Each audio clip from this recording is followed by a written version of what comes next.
Sadaqallah wa sadaqa Rasulullah sallallahu alaihi wasallam. Hadirin bapak-bapak, ibu-ibu, rekan-rekan remaja, jamaah salat subuh Masjid Baitul Jamil yang insya Allah kita semua akan dimuliakan oleh Allah Subhanahu wa Ta'ala. Yang alhamdulillah pada kesempatan pagi hari ini di cuaca yang sangat bagus ini kita diberikan nikmat sehat oleh Allah Subhanahu wa Ta'ala, diberikan nikmat istiqomah oleh Allah Subhanahu wa Ta'ala untuk bisa menunaikan kewajiban kita, yaitu sholat subuh secara berjamaah. Mudah-mudahan langkah kaki kita, langkah kaki bapak-bapak dan ibu-ibu ataupun rekan-rekan remaja senantiasa mendapatkan barokah dan rahmat dari Allah Subhanahu wa Ta'ala. Salawat ma'asalam tak lupa juga kita haturkan kepada junjungan kita baginda Nabi Muhammad sallallahu alaihi wasallam, kepada keluarganya, kepada sahabatnya, dan kepada kita semua umatnya, yang insya Allah kita selalu istiqomah memegang teguh ajaran tuntunan syariatnya, yang insya Allah kita istiqomah menjalankan segala aktivitas kita dengan sunnah-sunnahnya, yang insya Allah kita istiqomah selalu bersolawat kepadanya. Kumpul kita pada pagi hari ini, kita memohon kepada Allah Subhanahu wa Ta'ala agar kelak nanti di yaumil qiyamah kita juga bisa dikumpulkan dengan baginda Nabi Muhammad sallallahu alaihi wasallam, serta semuanya kita tergolong umat yang mendapatkan syafaatul uzmah dari beliau. Amin ya Allah ya Rabbal alamin. Hadirin bapak-bapak, ibu-ibu, jamaah subuh Masjid Jami Baitul Jamil yang insya Allah dimuliakan oleh Allah Subhanahu wa Ta'ala. Alhamdulillah, di waktu yang pertama ini saya bisa silaturahim. Alhamdulillah Pak Ketua DKM juga terus mencari jadwal, mencari waktu dan lain sebagainya. Alhamdulillah pada malam hari ini, pada pagi hari ini diberikan kesempatan untuk bisa sama-sama hadir silaturahim, menunaikan kewajiban kita sholat subuh secara berjamaah. Dan yang akan kita pembahasan pada malam hari ini adalah sedikit sebuah renungan muhasabah aja buat kita. Yang paling penting adalah ketika kita berada di dalam ruang-ruang fastabiqul khairat, yaitu ruang-ruang dalam mencari kebaikan, menggapai kebaikan, khususnya di bidang ilmu, adalah yang paling penting, yang bagaimana ilmu itu bermanfaat buat diri kita sendiri, bermanfaat buat ketakwaan ataupun keimanan kita sendiri, bukan untuk mendebat orang lain, bukan untuk mendikte orang lain, bukan untuk mengoreksi ibadah orang lain, bukan, tapi pada intinya adalah untuk menambah ataupun memperbaiki kualitas ibadah kita, serta menambah keimanan dan ketakwaan kita sendiri. Karena ilmu yang paling bermanfaat adalah ilmu yang bisa kita amalkan di dalam kehidupan kita sehari-hari. Hadirin bapak-bapak, ibu-ibu, jamaah sekalian yang dimuliakan oleh Allah Subhanahu wa Ta'ala. Saya ingin membahas pertama tentang karakter dan kehidupan dunia. Di sini sudah pernah saya bahas di dalam khutbah Jumat pada jadwal kemarin. Di sini, ya sekitar beberapa bulan yang lalu lah. Tapi itu baru setengah. Sebuah bacaan dari kitab, yaitu dari kitab Minhajul Abidin Imam Ghazali. Karena memang di dalam kehidupan kita, banyak orang di antara kita, banyak manusia yang menjalani kehidupan di dunia ini, dia dengan kondisi yang tidak bahagia. Orang yang menjalani kehidupan di dunia ini, banyak di antara kita, stres dia dibuatnya, Pak. Frustasi dia dibuatnya. Bahkan seringkali gelisah menjalani kehidupan dunia, di dalam kehidupan ini, karena mungkin yang menjadi titik persoalannya, dia karena kurang paham tentang fakta dan yang ada di dalam dunia ini, serta karakter yang ada di dalam dunia ini. Timbul menjadi pertanyaan kepada kita, Ustadz, apakah di antara karakter dunia itu? Menurut Imam Ghazali, pertama, kalau kita bisa paham dari karakter yang diutarakan oleh Imam Ghazali, nanti insya Allah kita akan mudah menjalani kehidupan dunia ini. Kita akan ringan menjalani kehidupan dunia ini. Pertama, dunia ini karakternya mempunyai tipikal waktunya sari'ul waqt. Dunia ini waktunya sangat singkat dan cepat. Allahu Akbar. Mungkin rasanya baru kemarin rasanya kita akhir tahun. Kita tahun baruan Masehi mungkin. Nggak terasa besok udah sekarang udah bulan Desember lagi. Cepat sekali rasanya. Perasaan baru kemarin kita masuk tahun 2022. Ternyata kita sudah berada di penghujung tahun 2022. Cepat banget. Rasanya baru kemarin Ustadz saya nikah sama istri saya. Nggak terasa, Allahu Akbar, kalau kita lihat buku nikah kita, akad nikah kita, mungkin sudah puluhan tahun Pak kita menikah dengan istri kita. Rasanya baru kemarin kita bekerja di sebuah perusahaan. Nggak terasa, Allahu Akbar, ternyata udah mau pensiun kita bekerja di sebuah perusahaan. Jadi dunia ini memang cepat, singkat, dan waktunya sangat padat. Lalu timbul pertanyaan, apa menjadi finish utamanya? Ya tidak lain tidak bukan adalah kematian. Kullu nafsin dha'iqatul maut. Setiap manusia pasti akan berjumpa dengan yang namanya kematian. Kita ini mohon maaf, semua sedang berlomba Bapak Ibu dengan kabar dan jadwal kematian kita masing-masing. Apapun profesinya, bagaimanapun jabatannya, seberapa banyak pun hartanya, setinggi apapun pangkatnya, ya tetap finishnya sama, wafat. Cuma yang namanya wafat, waktunya misteri, tempatnya misteri, dan sebabnya pun misteri. Jadi kan semua di antara kita ini sedang berlomba dengan waktu yang mungkin Allah pacu dalam kehidupan kita. Kalau kita paham, Bapak Ibu, waktu di dunia ini cepat, kalau kita paham, waktu di dunia ini singkat, maka mohon maaf, dia tidak akan pernah menyia-nyiakan sedetik pun waktu yang Allah berikan, kecuali ya hanya untuk bisa mendekat kepada Allah Subhanahu wa Ta'ala. Begitu pentingnya masalah waktu, Bapak Ibu, bahkan Allah sampai berkali-kali kan di dalam Al-Quran bersumpah dengan kalimat waktu. Bahkan juga ada surat yang dinamakan dengan kalimat waktu. Di waktu fajar Allah bersumpah dengan kalimat wal fajar.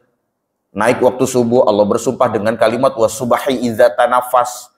Naik waktu duha Allah bersumpah dengan kalimat wat duha. Naik waktu siang Allah bersumpah dengan kalimat wan nahar. Naik waktu asar Allah bersumpah dengan kalimat wal asri. Naik waktu malam Allah bersumpah dengan kalimat wal lail. Naik waktu malam sepertiga malam Allah kembali bersumpah dengan kalimat wa minal lail. Apa sih maknanya? Allah itu sedang mengingatkan kepada kita bahwasanya, hei manusia, kata Allah, hidup kamu singkat, kata Allah, cepat. Maka jangan pernah sia-siakan kecuali hanya untuk bisa mendekat kepada Allah Subhanahu wa Ta'ala. Kita, Bapak Ibu, hidup di dunia ini tuh harus punya target. Yang bekerja harus punya target, yang usaha harus punya target, yang bisnis, yang dagang harus punya target. Apa targetnya? Bukan dunia, tapi akhirat. Kalau target kita dunia, mohon maaf, apa bedanya kita dengan orang yang tidak beriman? Kalau yang kita nanti-nanti Bapak Ibu, gaji kita mungkin setiap tanggal 25. Kalau yang kita tunggu-tunggu honor kita setiap tanggal 1. Apa bedanya kita dengan orang yang tidak beriman? Bukankah orang-orang yang tidak beriman itu juga menantikan gaji itu?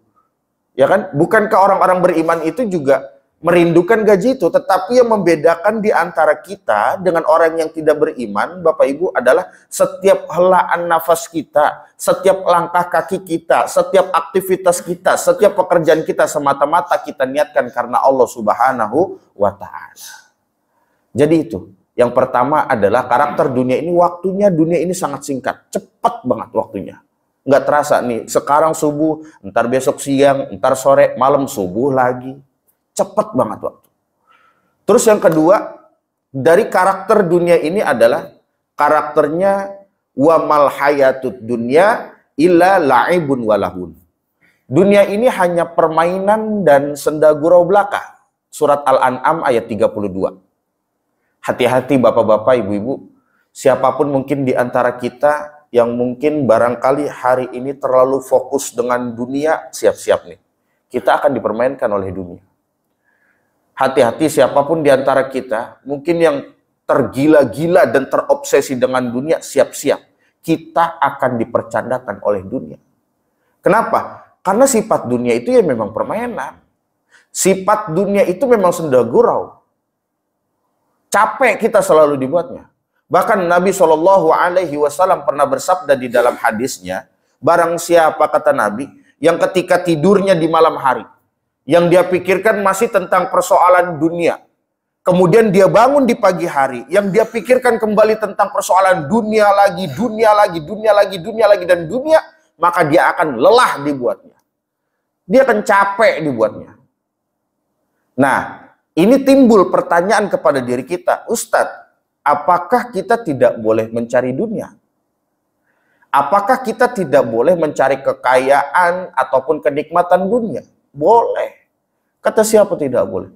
Silakan kita cari dunia sebanyak-banyaknya. Silakan kita cari kekayaan, kenikmatan, kesenangan dunia sebanyak-banyaknya. Tapi ingat, yang harus kita batasi adalah orientasinya jangan dunia.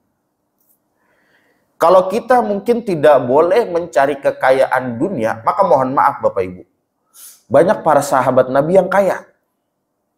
Abdurrahman bin Auf itu seorang pengusaha kaya raya. Sayyidina Utsman bin Affan itu seorang pengusaha saudagar kaya raya yang bahkan sampai sekarang Bapak Ibu rekening wakafnya pun masih ada tersimpan atas nama Utsman bin Affan. Diinvestasikan oleh kerajaan Arab Saudi berupa hotel bintang 5 dan kebun kurma ratusan hektar di Arab Saudi sana.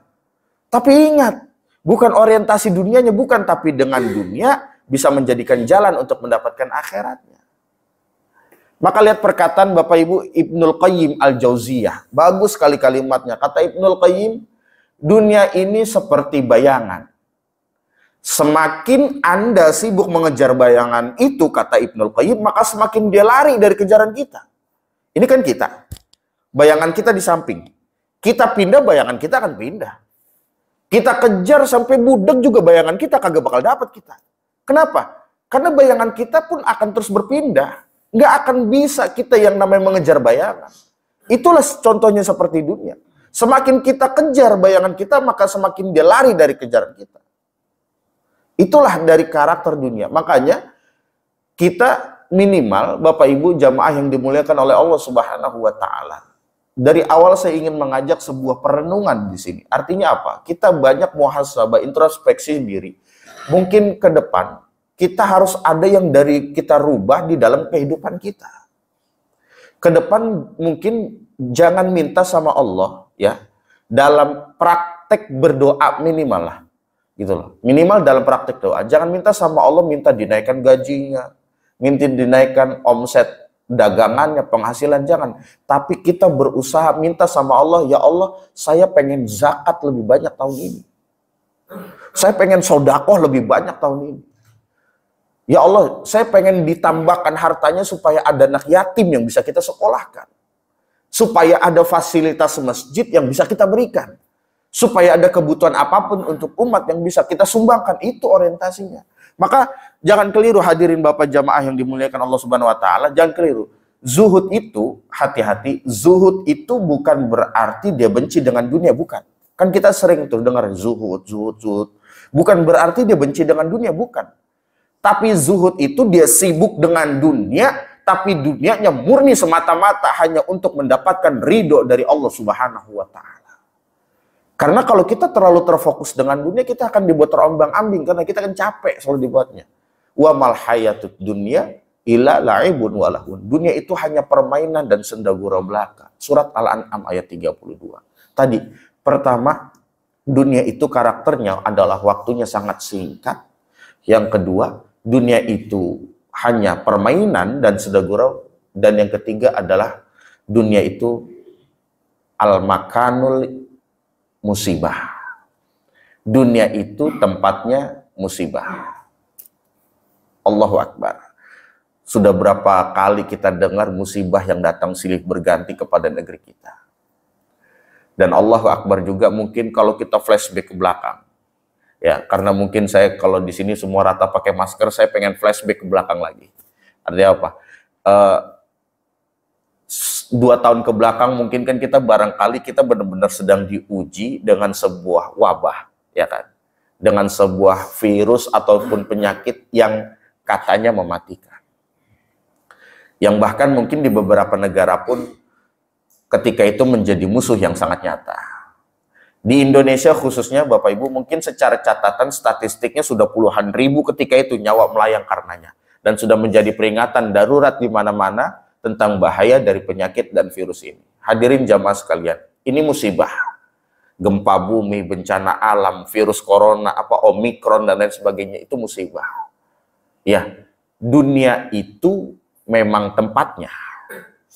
Timbul pertanyaan kepada kita, Ustadz, apakah kita harus takut? Enggak. Saya konsisten terhadap isu ini. Dari awal mulai corona, jawaban saya seperti ini. Apakah kita harus takut? Enggak. Apakah harus kita gelisah? Enggak. Apakah kita harus panik? Ya biasa aja. Apa yang kita harus panikkan? Kematiankah? Perlu kita catat bapak-bapak, ibu-ibu, jamaah sekalian. Bukankah setiap orang itu pasti akan mati? Ini harus menjadi titik keimanan kita. Bukankah orang beriman itu pasti akan mati? Yang menjadi terpenting begini hadirin jamaah sekalian. Orang beriman itu tidak ada yang takut mati. Nggak ada orang beriman takut mati.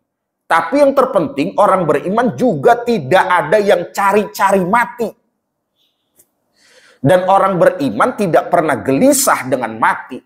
Justru orang beriman membuat persiapan-persiapan terbaik untuk menghadapi kematian. Maka mohon maaf lahir batin, virus corona, barangkali ketika itu ataupun bencana yang sangat menimpa bangsa kita, mungkin cara Allah untuk mengingatkan kepada diri kita bahwa kita semua akan kembali kepada Allah. Walanabluwannakum bisyai'im minal khauf wal ju' wa naqsi minal amwal wal anfusi was samarat wa basyiri sabirin. Tugas kita ya hanya sabar menghadapinya. Bagaimana cara sabarnya? Ya tentu ikhtiar. Bagaimana kan dulu pemerintah kita dari pusat sampai daerah sudah memberikan himbauan kepada kita dulu pada akhirnya diberlakukannya PSBB, pembatasan sosial berskala besar, PPKM, diterapkan social distancing dengan rajin menjaga kebersihan, menggunakan masker, jaga jarak, dan lain sebagainya. Iya, itu ikhtiar. Itu ikhtiar dunia, wajib hukumnya kita taati dan kita hormati. Tetapi yang terpenting maksud saya, ikhtiar akhiratnya jangan lupa. Ikhtiar itu ada dua, ada ikhtiar dunia, ada ikhtiar akhirat. Apa itu? Allazina iza asobathum musibah qalu inna lillahi wa inna ilaihi rajiun. Kembalikan semua kepada Allah. Kullu da'in dawaun, setiap penyakit itu ada obatnya. Dan obat yang paling mujarab, obat yang paling ampuh, obat yang paling tangguh adalah obat yang datangnya dari Allah Subhanahu wa taala. Perbanyak Bapak Ibu zikir pagi dan petang. Perbanyak sedekah, hadir jamaah di masjid, itu yang dianjurkan oleh Rasulullah Shallallahu Alaihi Wasallam untuk bagaimana membentengi diri kita dari bala dan penyakit-penyakit yang berat. Zikir pagi dan petang, perbanyak sedekah dan hadir berjamaah di masjid, itu yang dianjurkan oleh Rasulullah Shallallahu Alaihi Wasallam. Maka lihat selanjutnya hadirin jamaah yang dimuliakan Allah. Kalau kita tadi sudah paham bahwasanya bencana alam, virus yang kemarin rame di negara kita bahkan dunia, itu memang adalah tempatnya di sini. Tempatnya adalah di dunia. Karena dunia itu adalah al-makanul musibah. Dunia itu memang tempatnya musibah. Dan yang terakhir, yang keempat, yang terpenting di dalam kehidupan kita Bapak Ibu, dunia ini adalah al-makanul ibadah. Yang terpenting nih, dunia ini hanya tempat ibadah. Orang akan semakin kuat menghadapi musibah itu jika baik ibadahnya. Orang semakin kuat menghadapi musibah jika baik ibadahnya. Semakin hebat ibadah seseorang, maka semakin kuat dia menghadapi ujian dan musibah. Semakin baik dia mendekat kepada Allah, maka semakin dekat pula jawaban jalan keluar dari setiap persoalan-persoalan yang datang dalam kehidupannya. Maka lihat surat Al-Mulk ayat 2. Allazi khalaqal mauta wal hayata liyabluwakum ayyukum ahsanu amala wa huwal azizul ghafur. Dialah Allah yang menciptakan kepada kita tentang kehidupan dan kematian. Bahasa lainnya, dialah Allah yang menguji kita dengan sesuatu hal yang menyedihkan dan membahagiakan. Yang menguji kita dengan kemiskinan dan kesusahan. Yang menguji kita dengan kesehatan ataupun kesakitan. Yang menguji kita dengan ketidakbahagiaan dengan kebahagiaan. Untuk apa? Liyabluwakum. Untuk ujian untuk kita semua. Apa yang Allah lihat? Mohon maaf Bapak Ibu. Yang Allah lihat bukan ujiannya. Yang Allah lihat bukan musibahnya. Yang Allah lihat bukan ketidakbahagiaannya. Yang Allah lihat bukan kehancurannya dan lain sebagainya. Tapi yang Allah lihat adalah ayyukum ahsanu amala. Siapa yang mampu menjadi pribadi yang lebih baik di hadapan Allah dengan ujian dan musibah ini. Maka mohon maaf. Virus corona. Kembali lagi, ya kalau kita flashback. Kalau dengan virus corona, mungkin tak membuat kita semakin ingat kepada Allah, semakin ingat kepada Allah, semakin bertakarub kepada Allah, lalu timbul Bapak Ibu menjadi pertanyaan kepada kita. Maka butuh virus macam apa lagi yang akan Allah turunkan kepada kita agar kita bisa semakin ingat dan bertakarub kepada Allah. Kalau dengan gempa di Cianjur, gempa di Garut, gempa di Pangandaran, dan lain sebagainya di Sukabumi, yang sangat sering nih menimpa bangsa negara kita dengan banjir bandang, dengan gunung Semeru meletus. Kalau dengan cara itu tak membuat kita semakin ingat dan bertakarub kepada Allah, maka butuh cara apa lagi yang akan Allah turunkan kepada kita agar kita bisa semakin ingat dan mendekat kepada Allah Subhanahu wa Ta'ala. Ya Allah, tadi 4 tuh. Dunia ini yang pertama, waktunya cepat. Dunia ini hanya permainan. Dunia ini yaitu tempatnya musibah. Dan yang terpenting adalah dunia itu hanya tempat ibadah. Hadirin jamaah yang dimuliakan oleh Allah Subhanahu wa Ta'ala. Kalau kita berbicara tentang masalah ini, saya teringat dengan juga perkataan Imam Ghazali. Imam Ghazali ketika diskusi dengan murid-muridnya, ditanya sama murid-muridnya, wahai syekh, wahai tuan guru, apa sih di dunia ini yang paling cepat? Dijawab sama Imam Ghazali, ketahuilah murid-murid, dunia ini, yang ada di dunia ini yang paling cepat itu adalah kematian, kata Imam Ghazali. Dan yang paling lama di dalam kehidupan dunia ini adalah waktu yang pernah kita lewati. Karena mustahil bisa terulang. Yang paling cepat adalah yang ada di depan mata kita adalah kematian. Makanya kalau kita berbicara kematian tuh seakan-akan ada bagaimana hadir di depan kita. Cukup. Kullu nafsin za'iqatul maut. Setiap yang bernyawa pasti akan menjumpai, pasti akan menemukan yang namanya kematian. Ya Allah, kalau kita berbicara mati. Kaya mati, miskin mati. Tua mati, muda mati. Sama. Rakyat mati, pejabat mati, semua mati. Oh Ustadz, saya masih muda, jauh saya mau mati. Belum tentu. Yang namanya mati mengacak, benar Pak? Yang namanya mati mengacak. Coba lihat, Nike Ardila, Opi Merkuri, Alda Risma, masih perawan Pak, mati Pak, artis. Iya sayang banget Pak, perawan Pak. Iya. Masih pada muda, belum tentu yang namanya mati mengacak. Siapa lagi? Olga Saputra, umur 32. Ricky Jo, 40 tahun penyiar bola. Ustadz Jeffrey Al-Bukhari, 40 tahun 3 hari. 3 hari habis ulang tahun. Julia Perez, Pak, 37 tahun.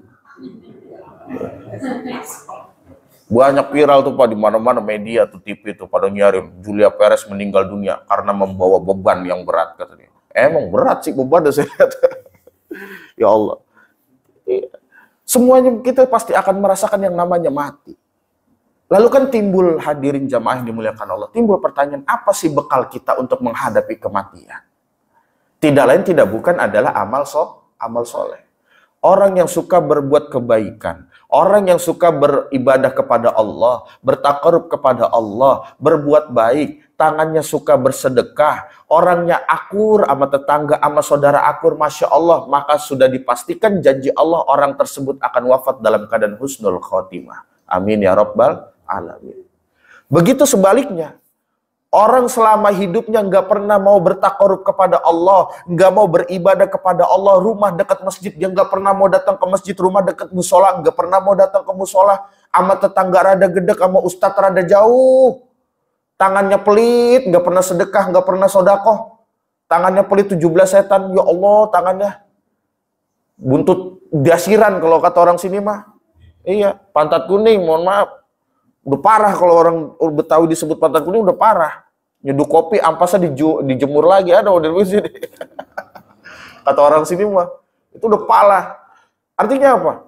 Sudah diprediksi orang yang model kayak begitu wafatnya dalam keadaan su'ul khotimah. Na'udzubillah min dzalik. Ya Allah, kalau kita berbicara kematian, saya teringat juga Pak, di sini ada salah satu hadis di dalam kitab Mukhtarul Ahadits An-Nabawiyah yang disusun dan dikarang oleh seorang ulama yang bernama As-Sayyid Ahmad Al-Hashimi Al-Misri rahimahullahu ta'ala wa ardah.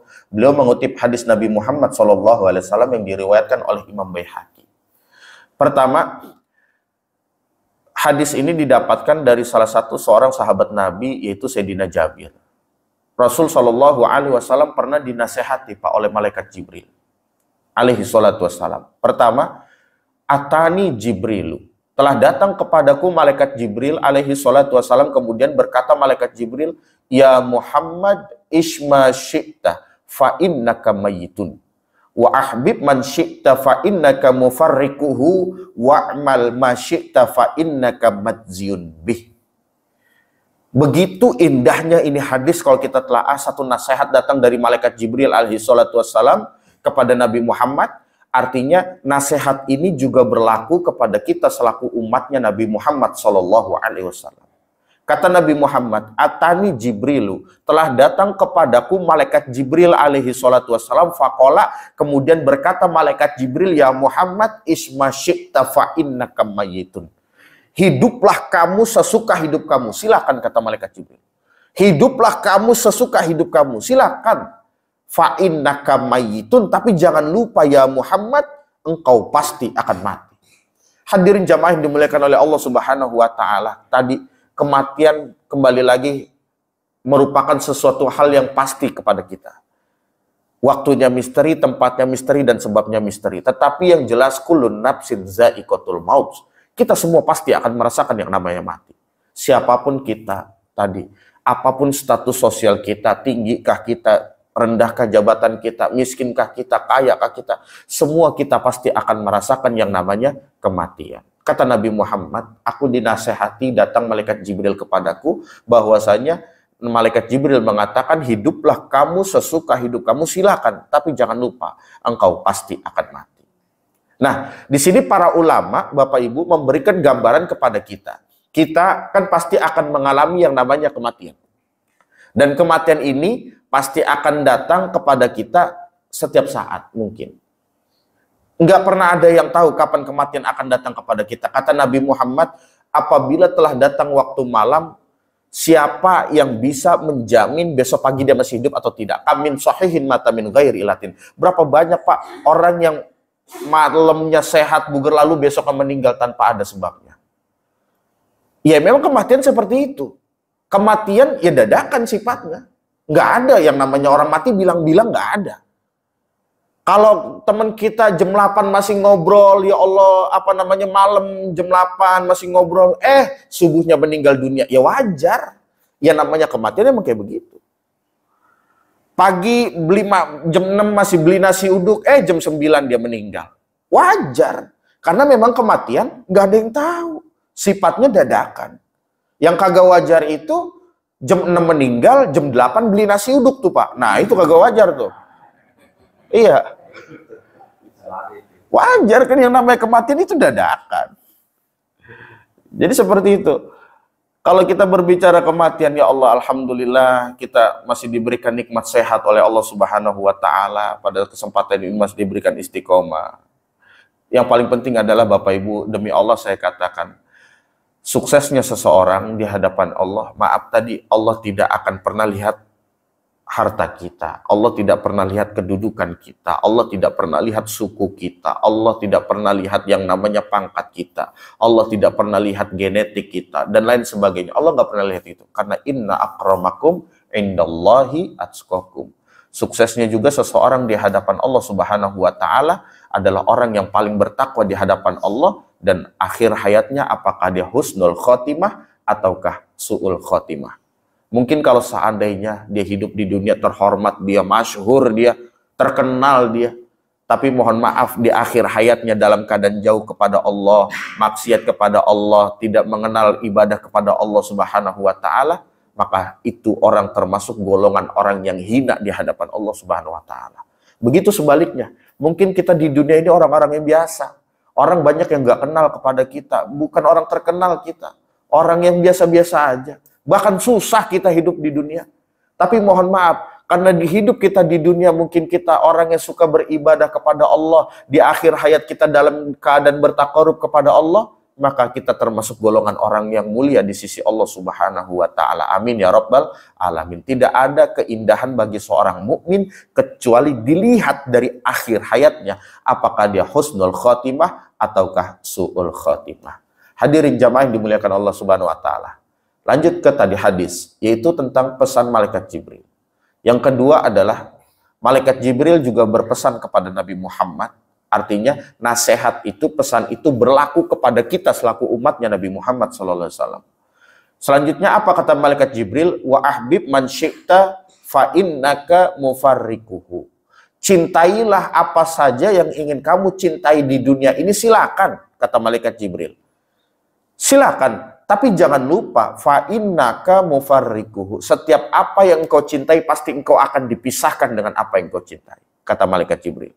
Ya Allah, kita boleh Pak mencintai harta kita. Kita boleh mencintai kedudukan kita. Kita boleh mencintai anak kita. Kita boleh mencintai pekerjaan kita, istri kita. Silakan, kata malaikat Jibril. Tapi jangan lupa, fa innaka mufarrikuhu. Setiap apa yang kita cintai, pasti kita akan berpisah dengan dia.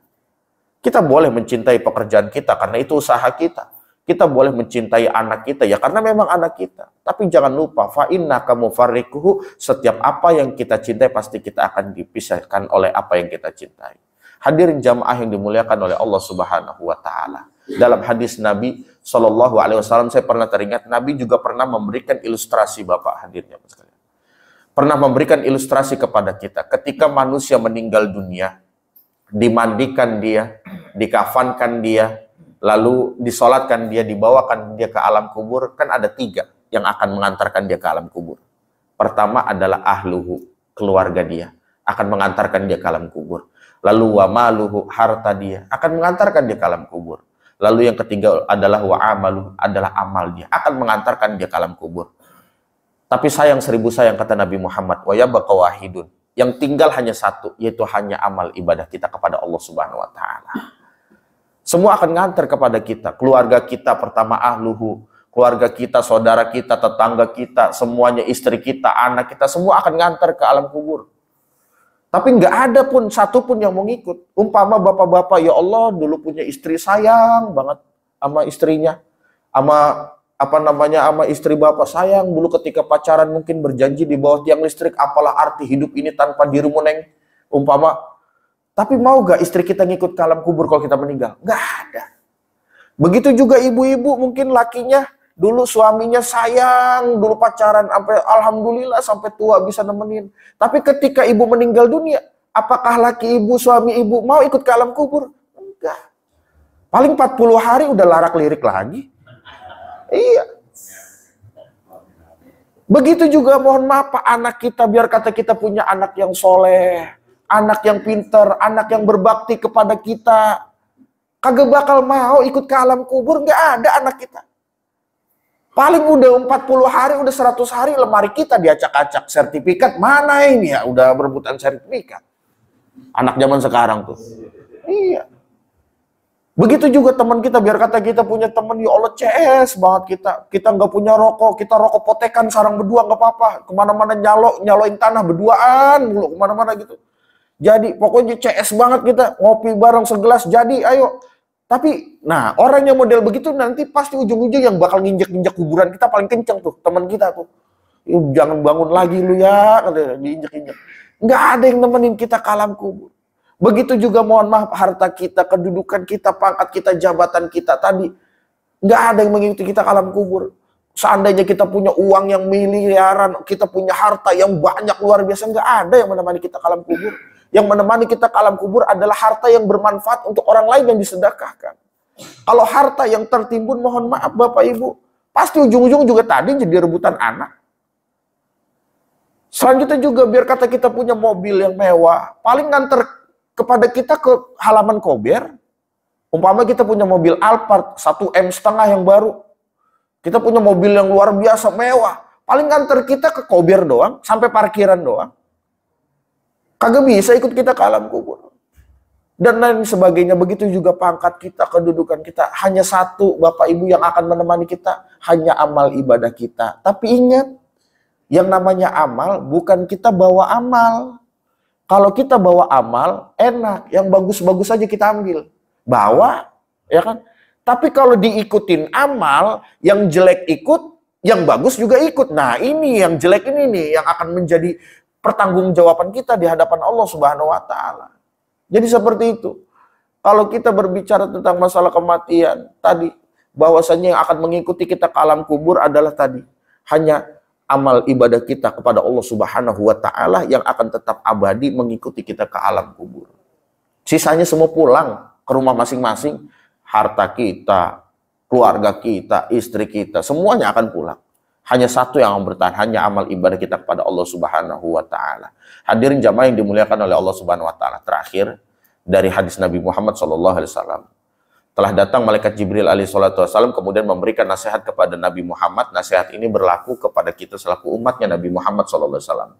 Kata Nabi Muhammad, aku dinasihati oleh malaikat Jibril, ya Muhammad, wa'mal ma syi'ta fa innaka madziyun bih. Lakukanlah apa saja yang ingin kamu lakukan di dunia ini sesuka hati kamu, silakan, kata malaikat Jibril, silakan. Tapi jangan lupa, setiap apa yang kamu lakukan, fa innaka madziyun bih, pasti akan dimintai pertanggungjawaban di hadapan Allah Subhanahu wa Ta'ala. Apapun yang kita lakukan Bapak Ibu di dunia ini, semua pasti tercatat. Malaikat nih kiri kanan kita nggak pernah cuti nih.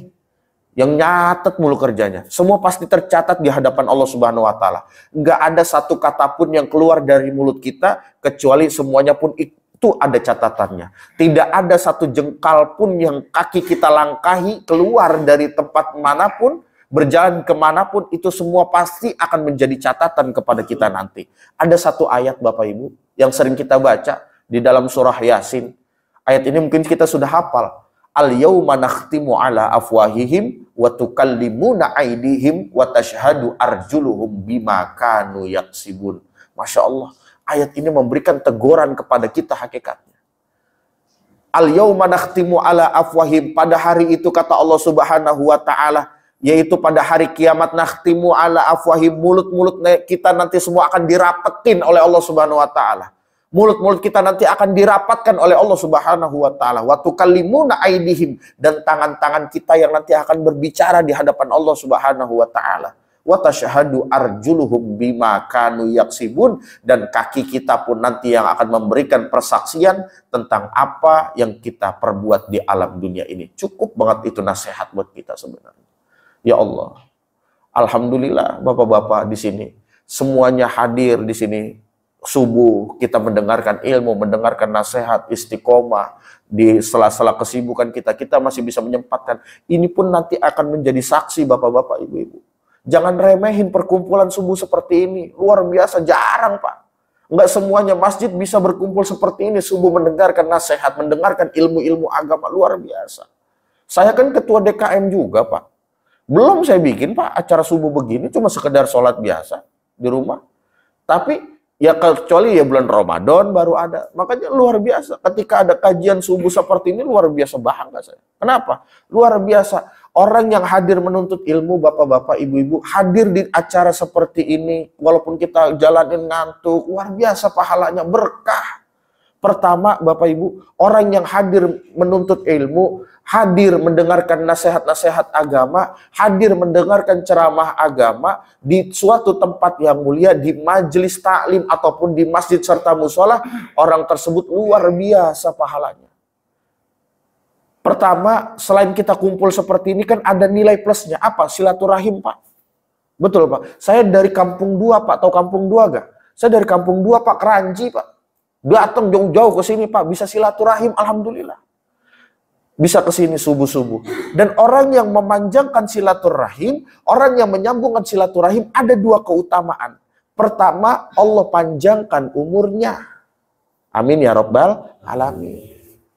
Pak, bisa-bisa Ustadz aja. Lihat orang dulu, Pak. Umurnya panjang-panjang. Saya punya engkong umurnya 102, Pak. Umurnya panjang, Pak. Engkong saya. Sehat. Kenapa? Silaturahimnya rajin. Lihat orang tua kita dulu. Makanya sama saudara nggak ada yang kehilangan obor, Pak. Orang zaman dulu. Silaturahim rajin. Apalagi kalau udah mau malam takbiran. Ya Allah, diajak saya, Pak, jalan kaki dulu. Aki-aki dulu engkong saya, kalau saya boleh cerita, pakai jas begini. Cuman jasnya nggak dipakai, Pak, digemblok. Jalan kaki, gerah mana-mana soalnya, Pak. Pakai sendal lili, cuman nggak dipakai, ditenteng. Belok jalannya. Terus saya pakai celana pangsi, digulung pakai sarung. Emang belok mana-mana. Nyampe, ya Allah, ke Keranji, nyampe ke Bintara, nyampe diajak, dikenalin tuh. Anaknya, cucunya, no ada uak lu, no di situ tuh. No ada uyut lu di situ, ada kuburan uyut lu tuh. Nah, lu di situ tuh. Nah, lu dikenalin, gak ada yang kehilangan nomor.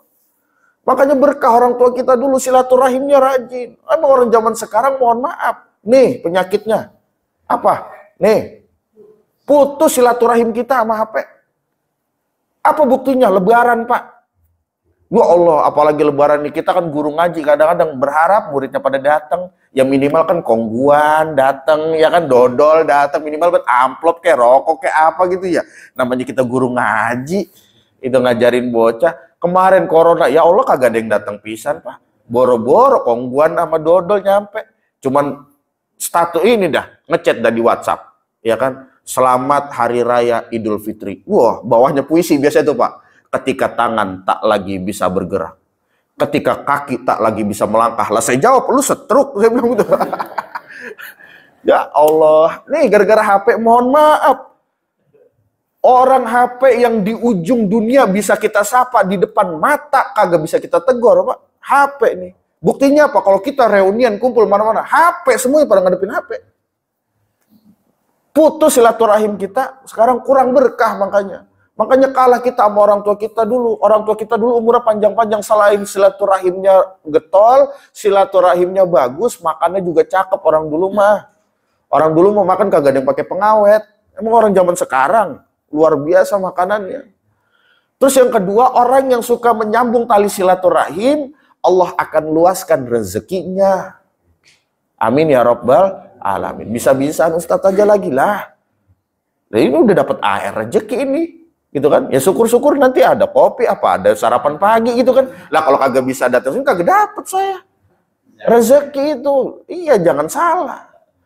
Orang memanjangkan silaturahim rezekinya luar biasa, apalagi kita kumpul seperti ini mendengarkan nasihat-nasihat agama. Pertama, Bapak Ibu, saya harus kasih tahu dan harus memberikan semangat. Orang yang hadir mendengarkan ilmu pengetahuan, mendengarkan nasihat, mendengarkan ceramah-ceramah agama yang bisa memperbaiki diri kita. Pertama, kumpul aja, hadir aja, itu pahalanya sama seperti kita sholat sunnah 1000 rakaat. Pernah Bapak Ibu sholat sunnah 1000 rakaat? Boro-boro 1000, terawih aja biasanya kalau yang 24 ngeliat jadwal imam.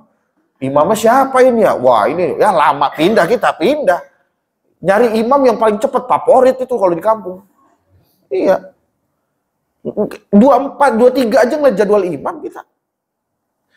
Terus selanjutnya, orang yang suka hadir seperti ini pahalanya sama seperti kita nengokin 1000 orang sakit. Pernah kita nengokin 1000 orang sakit? Lah emang kagak pakai modal. Kan nengokin orang sakit pakai modal. Minimal kan jeruk kita bawa. Ya kan ya? Pocari Sweat kita bawa, roti tawar kita bawa. Ini kadang-kadang nengokin orang sakit kagak bawa apa-apa. Sampai nyampe tempat orang sakit, buah-buahan orang sakit dimakanin katanya. Aduh. Iya, udah begitu hidup lagi nanya, lu sakit apaan sih, Bang? Emang apa yang dirasa? Lah orang sakit itu jawab, kagak yang gua rasa-rasa. Lah emang kenapa? Lu kagak bawa apa-apaan, kata dia gitu. Kali kalau lu bawa jeruk, ya kan ada asam-asam dikit gitu kan. Ya Allah. Iya. Sama, luar biasa pahalanya, Pak. Yang ketiga, pahala orang yang hadir, kumpul, duduk aja, Pak. Hadir di tempat seperti ini, apalagi subuh. Ya Allah, waktu-waktu yang sangat mustajab. Waktu-waktu dia memulai awal kebaikan. Allah akan berikan pahalanya sama seperti kita mengurusi jenazah 1000 jenazah. Saya punya amil, Pak, di kampung saya, tuh di kampung 2, ada amil yang terkenal, Ustadz Ijat, waktu zaman yang musim meninggal tuh bulan Juli, sampai saya sebut musim meninggal itu. Karena emang di mana-mana bendera kuning, pengumuman terus, pasca corona lah, ketika itu, bulan Juli, sehari mandiin 12 jenazah, Pak, sakit dia, Pak, tipes. Coba, bagaimana kalau kita ngurusin jenazah sampai 1000 jenazah? Pahalanya luar biasa. Makanya acara seperti ini, pengajian seperti ini, siapapun mungkin gurunya, siapapun selama itu bisa menambahkan nilai-nilai kebaikan, ayo kita hadir. Gitu loh. Ini kadang-kadang mohon maaf, siapa yang ceramah? Wah, kagak ada di TV, masa gua kagak datang? Wah. Kadang-kadang begitu. Kalau kudu ngeliat, wah, ini mah beda sama gua. Ya, mars gua datang Ya, jangan begitu. Selama dia mengajarkan nilai-nilai kebaikan untuk memperbaiki diri kita, fastabiqul khairat, kita bertambah nilai-nilai kebaikan, ayo kita hadir. Luar biasa. Apalagi kita, mohon maaf, saya pernah ngaji Bapak Ibu sama almarhum Allah yarham Al Habib Ali bin Abdurrahman Asgaf Bukit Duri.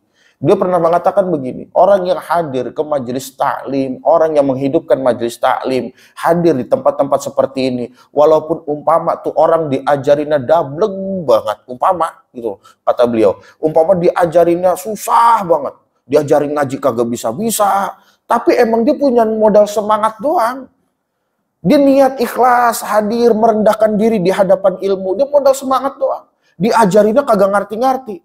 Orang belum pada ngumpul, dia udah datang ngumpul. Orang belum gelar hambal, dia udah gelar hambal.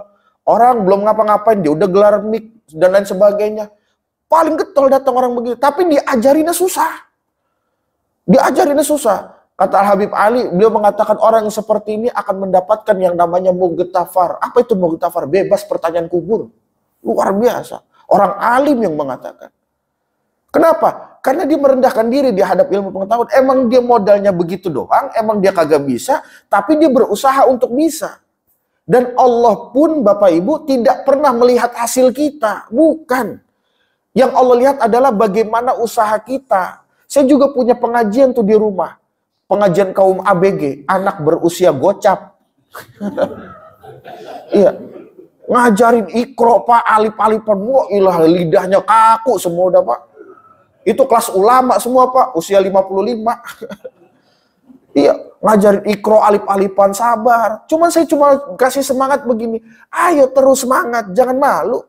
Jangan malu. Kenapa? Allah nggak pernah lihat kita bisa atau enggaknya, enggak. Tapi Allah lihat usaha kita. Kalau emang kita telat belajar ngajinya, baru usia 50 kita hidup belajar ngaji, Allah akan nilai itu, jangan salah. Allah akan nilai pahala usaha kita. Allah akan nilai usaha kesusahan mulut kita menyebutkan makhrajul huruf. Allah akan nilai semangat kita, luar biasa. Orang yang sudah 40 ke atas gemar menuntut ilmu, belajar ilmu agama, itu bukan lagi hidayah, Pak, tapi Allah sayang sama kita. Allah sayang sama kita. Seperti itu. Makanya, ayo Bapak-bapak, mudah-mudahan dari tempat sini, setelah pengajian ini, bisa menambah keimanan kita. Bisa menambah semangat kita untuk kita sama-sama bisa hadir model acara seperti ini. Bisa ikut jamaah. Dan saya ingin tutup pengajian ini dengan maqalah Imam Syafi'i, Bapak-bapak. Imam Syafi'i ini, beliau pernah mengatakan bahwasanya, hidup kita itu di dunia hakikatnya hanya menunggu waktu sholat dan disolatkan. Pernah saya sampaikan ini. Hidup kita di dunia itu hakikatnya hanya menunggu waktu sholat dan disolatkan. Maksudnya apa? Setiap pagi kita beraktivitas nih kan. Nanti setelah ini sibuk dengan dunia. Hakikatnya apa? Hakikatnya itu kita sedang menanti datangnya waktu sholat zuhur. Zuhur, sholat kita, beraktivitas lagi. Hakikatnya apa? Hakikatnya kita sedang menanti datangnya waktu sholat asar. Asar, sore, beraktivitas lagi, kita sibuk dengan dunia lagi tuh. Hakikatnya apa? Hakikatnya kita sedang menanti datangnya waktu sholat maghrib. Begitu seterusnya. Kalau waktu sholat, Bapak Ibu, sudah tidak bertemu dengan kita, maka sudah saatnya, waktunya kita untuk disolatkan. Kullu ummatin, kata Nabi, setiap umatku itu umurnya situna wasab'una, antara 60 sampai 70 tahun. Artinya dunia ini singkat sekali Bapak Ibu. Baik-baik 60 sampai 70 tahun, Nabi yang ngomong. Dunia ini singkat sekali, cepat sekali. Bukan tujuan kita. Setelah ini masih ada kehidupan alam kubur kita. Setelah ini masih ada kehidupan alam akhirat kita. Ayo makanya manfaatlah kita waktunya sebaik-baik mungkin. Kalau kita masih bisa setelah dengarkan nasihat ini, setelah dengarkan pengajian ini, kalau kita masih bisa sholat di belakang imam setelah ini, ayo bapak-bapak kita istiqomah sholat di belakang imam. Artinya secara berjamaah. Sebelum besok kita akan disolatkan di depan imam. Kalau kita masih bisa baca Quran setelah ini, baca Quran, belajar Al-Quran, nggak apa-apa, saya telat bacanya baru bisa Iqra 1, baca. Sebelum besok Al-Quran akan dibacakan di depan tubuh kita yang sudah terbujur kaku dan tidak bisa bergerak lagi. Dan kalau masih bisa berangkat ke masjid, Bapak Ibu setelah ini, ayo berangkat ke masjid, datang ke masjid. Sebelum besok tubuh kita digotong ke masjid untuk yang terakhir kalinya. Dan kalau masih bisa bersedekah, Bapak Ibu, ayo bersedekah, berinfak, banyakin, entengin tangan.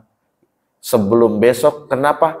Karena ada berapa banyak orang yang sudah meninggal, Bapak Ibu, orang yang sudah meninggal, minta dihidupkan kembali sama Allah Subhanahu Wa Taala.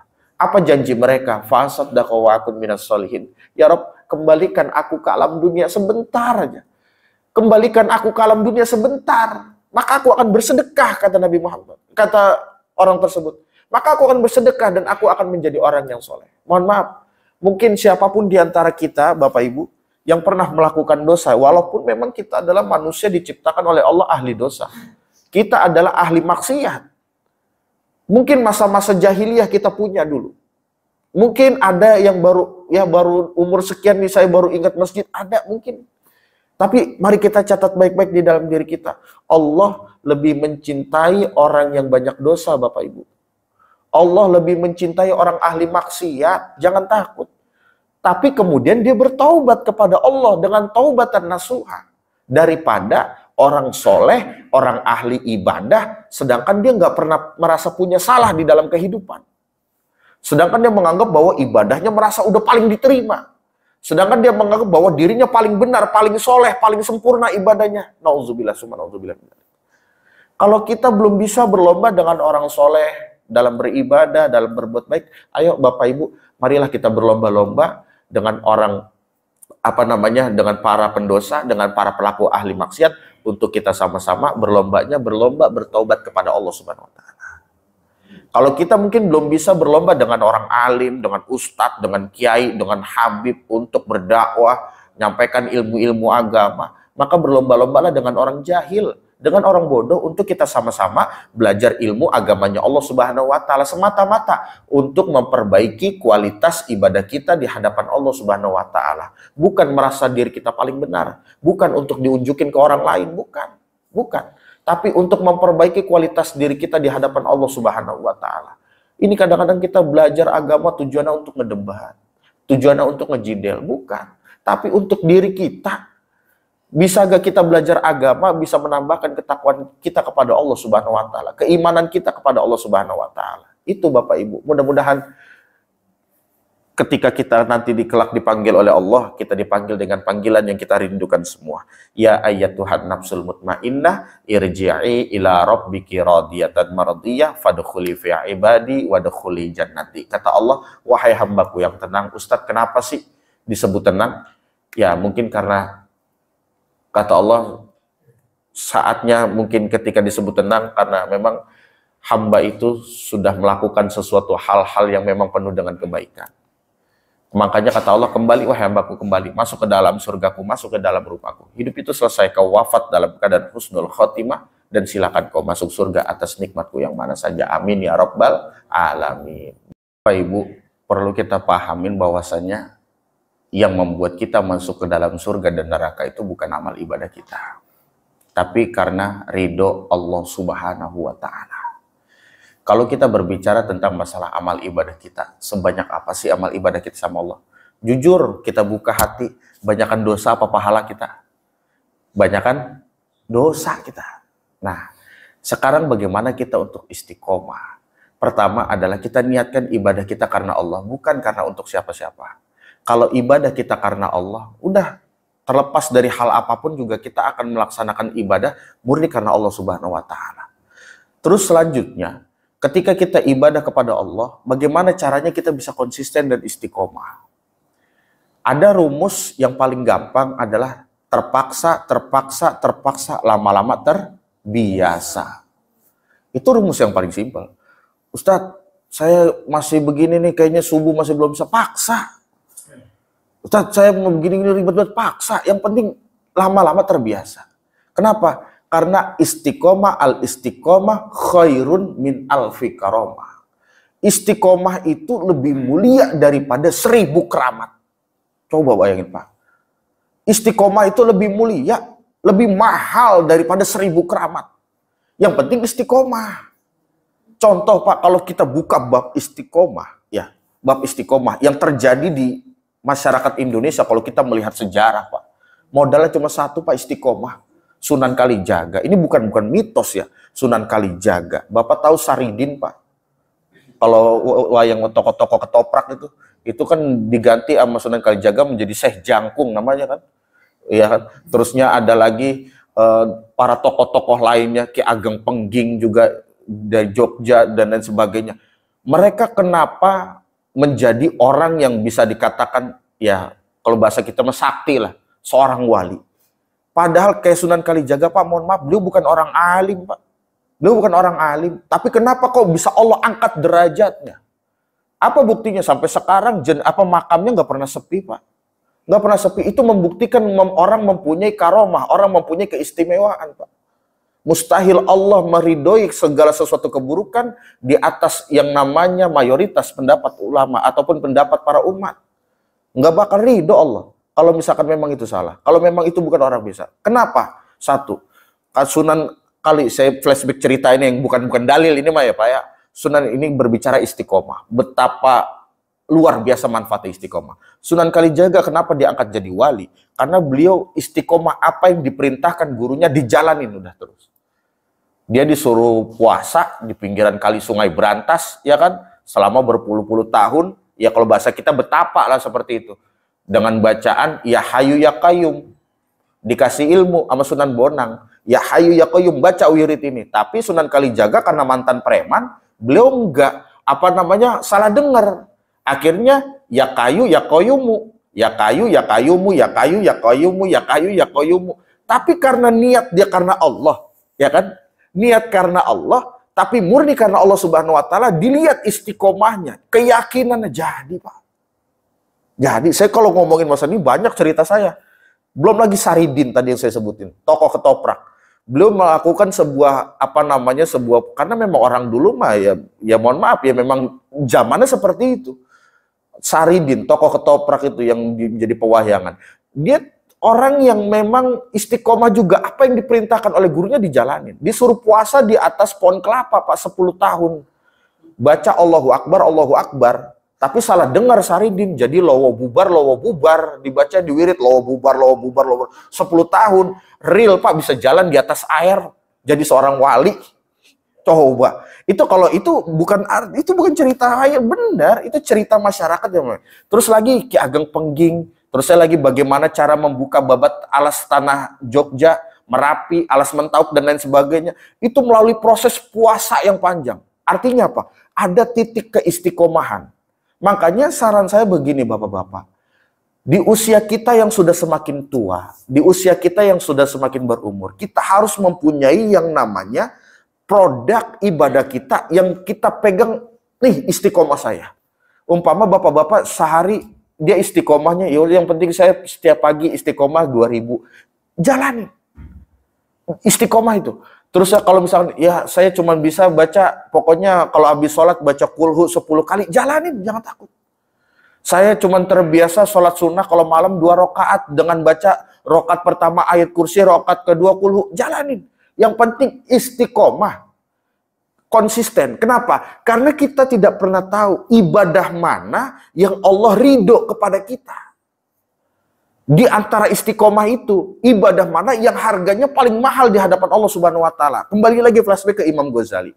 Bapak tahu Imam Ghazali kenapa beliau ada seorang aulia, seorang orang alim, orang soleh, bermimpi Imam Ghazali itu berada di dalam surga.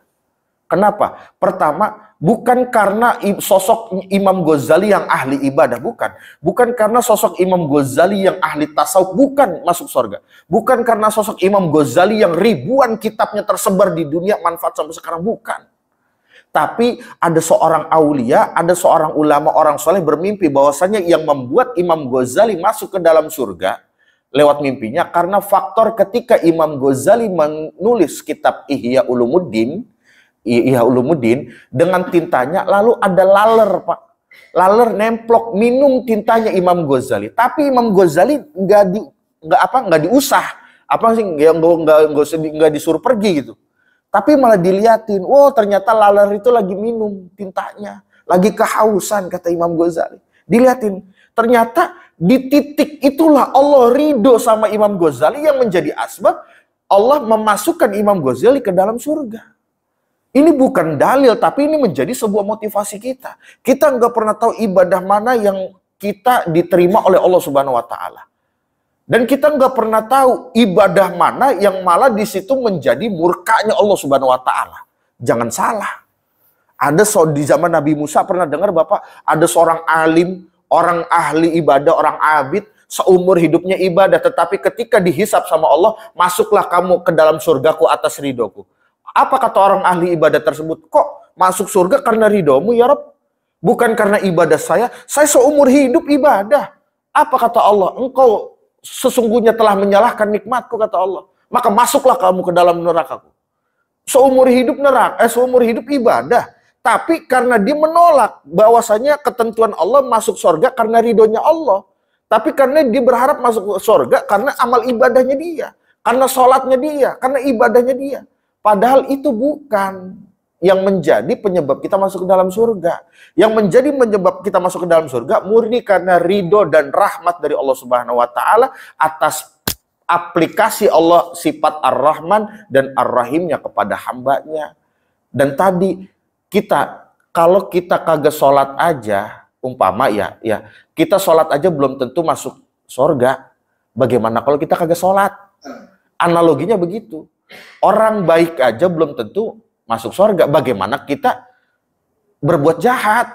Itu lebih-lebih. Jangan dibalik analogi itu. Dia aja berbuat baik aja tetap aja masuk surga, gue mah nggak apa-apa, begini aja juga tetap aja, ntar ujung-ujungnya juga neraka. Bukan begitu. Analoginya bukan begitu, tapi yang jelas begini Bapak-bapak. Kita masalah istiqomah itu, kenapa sih istiqomah? Istiqomah itu kan berlanjut, continue. Tetap kita menjalankan istiqomah. Ingat, selain umur kita sudah dipatok bahwasanya hanya situna wasabuuna, antara 60 sampai 70 tahun, dan amalan yang paling pertama dihisap adalah sholat kita. Bukan diterima atau enggaknya adalah bagaimana kita melaksanakan sholat. Karena sholat itu merupakan kewajiban. Ya bisa nggak bisa harus bisa. Itu sholat. Bisa nggak bisa harus bisa. Nah itu nanti akan dinilai itu. Makanya bapak-bapak kalau hadir di sini subuh luar biasa. Berapa malaikat yang hadir kepada kita dan ikut menjadi saksi kepada kita, dan tentu saja akan mendapatkan ya mudah-mudahan ampunan dari Allah Subhanahu wa taala. Itu bapak-bapak. Yang penting tadi istiqomah khairun min alfi karamah. Itu menjadi penyemangat. Istiqomah itu lebih mulia daripada 1000 keramat. Kenapa kita istiqomah? Karena kita tidak pernah tahu amal ibadah mana yang Allah terima. Karena pahala dan dosa nggak kelihatan, surga dan neraka juga nggak kelihatan. Yang penting satu Pak, kita selaku orang awam, kita orang biasa. Yang penting udah kita berbuat baik aja. Selebihnya urusan Allah, kuburan masing-masing Pak. Makanya saya paling nggak suka kalau ada orang yang mengoreksi ibadah seseorang, bukan kelas kita. Bahkan kalau Bapak pernah dengar omongan Cak Nun, ya MH Ainun Najib, cakep sekali kalimat. Kata Ainun Najib, Kata Cak Nun, saya ngaku Islam aja kagak berani. Kata MHI Nun Najib, Cak Nun itu yang suka di suka di inilah di medsos lah, gitu loh. Saya ngaku Islam aja nggak berani, kata Cak Nun. Kenapa? Yang menentukan Islam atau tidaknya emang kita. Bukan kita, Allah yang menentukan Islamnya. Kita hanya berusaha jadi Islam. Makanya saya ngomong begini bukan orang benar, Pak. Tapi saya ngomong begini adalah lagi berusaha benar, kumpul di tempat yang benar, sama orang-orang yang saya yakin juga mau benar, ngomongin sesuatu yang benar, insya Allah kita semua jadi benar. Jadi kita berusaha benar, karena al-haqqu mir rabbika, karena kebenaran itu cuma ada datangnya dari Allah Subhanahu wa taala, bukan kita. Kita cuma berusaha benar. Kita cuma berusaha merasa kita ya ibadah, merasa berusaha Islam.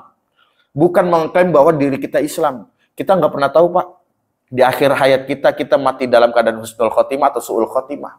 Bapak mungkin menilai saya, wah Ustadz begini-gini, husnul khotimah nanti gini. Belum tentu, Pak. Mungkin Al-Fakir ini karena penyelewangan dari ilmu dan lain sebagainya, ada khianat dan lain sebagainya, mungkin menyebabkan, nauzubillah min dzalik, menyebabkan saya su'ul khotimah. Dan bapak-bapak mungkin orang di antara kita ada orang yang baru hijrah, baru belajar, tapi istiqomah, ibadah luar biasa. Mungkin Allah yang akan utus menjadi husnul khotimah. Makanya jangan pernah kita lupa berdoa tetap, ya Allah biha, ya Allah bihusnil khotimah. Amin ya rabbal alamin.